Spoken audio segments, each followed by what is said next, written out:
Bonsoir à tous, on débute notre journal du Mercato par le dossier Kylian Mbappé qui a pris une tournure incroyable ces dernières heures. Selon plusieurs médias en Europe, le prodige français souhaiterait rejoindre le Paris Saint-Germain et jouer avec Neymar. Mais Monaco ne l'entend pas de cette oreille.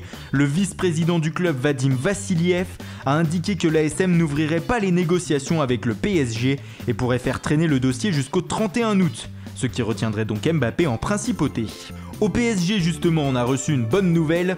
Le FC Barcelone ayant reçu l'argent du transfert de Neymar, la FFF a enfin obtenu le certificat de transfert de la part de la fédération espagnole. Le Brésilien pourra donc bien jouer contre Guingamp dimanche soir. Côté départ au PSG, Ressé devrait enfin quitter le navire. Le club parisien et la Fiorentina auraient trouvé un accord pour un prêt de 2 ans de l'Espagnol. Reste désormais à attendre le oui de Ressé pour allier l'Italie. À Marseille, l'attaquant supplémentaire se fait toujours attendre et les Marseillais auraient néanmoins une nouvelle piste. Il s'agirait de Luciano Vietto, actuellement placé sur la liste des transferts à l'Atlético Madrid. Les Colchoneros réclameraient 20 millions d'euros pour leur buteur argentin. À l'étranger, c'est le feuilleton de la journée, celui de Philippe Coutinho. Ce matin, Liverpool a totalement fermé la porte à un départ de sa star au Barça. Les Reds ont publié un communiqué dans lequel ils précisent, je cite, que la décision définitive du club est qu'aucune offre pour Philippe ne sera considérée et qu'il restera un membre de Liverpool FC quand le mercato d'été aura fermé ses portes. Un coup dur pour le Barça qui avait cependant demandé à Coutinho de faire le forcing pour réaliser son transfert. Un message entendu par le Brésilien. En début d'après-midi, on a appris que Coutinho et ses conseillers avaient officiellement demandé aux dirigeants de Liverpool de le transférer, ce que les Anglais appellent le transfer request. Suffisant pour faire changer d'avis les Reds ? Eh bien pas du tout. Selon plusieurs médias britanniques, Liverpool a refusé cette demande de Coutinho. Le feuilleton continue. Un autre feuilleton agite la planète foot, celui de Ousmane Dembélé. Hier, le jeune français ne s'était pas rendu à l'entraînement et a été sanctionné par le Borussia Dortmund. Aujourd'hui, il a récidivé.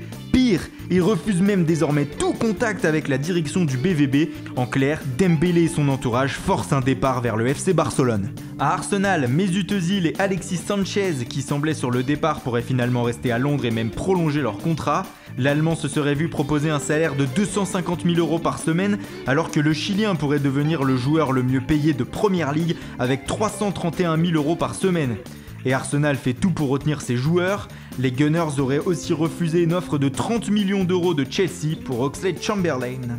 Manchester City de son côté a du mal à dégraisser et à voir partir ses indésirables, notamment ses deux Français, Samir Nasri et El Hakim Mangala. L'ancien Marseillais est bloqué à City qui refuse de résilier son contrat. Cependant, les Citizens auraient baissé le prix demandé pour le Français de 20 à 12 millions d'euros. Ils demandent également 15 millions d'euros pour Mangala. City l'aurait même proposé à la Juventus qui ne semble pas très chaude. Enfin, Wilfried Bony attend lui aussi de connaître son sort. L'attaquant ivoirien devrait rebondir à Swansea, où il a déjà évolué de 2013 à 2015. Et puis c'est officiel, Lille a annoncé officiellement que Marvin Martin quittait le club nordiste. Les deux parties ont trouvé un accord pour une séparation à l'amiable. À l'étranger, Gary Medel rejoint Beşiktaş. Le défenseur chilien de l'Inter Milan a signé pour 3 ans avec le club turc. Voilà, c'est tout pour aujourd'hui. Bonne soirée et bon week-end à tous.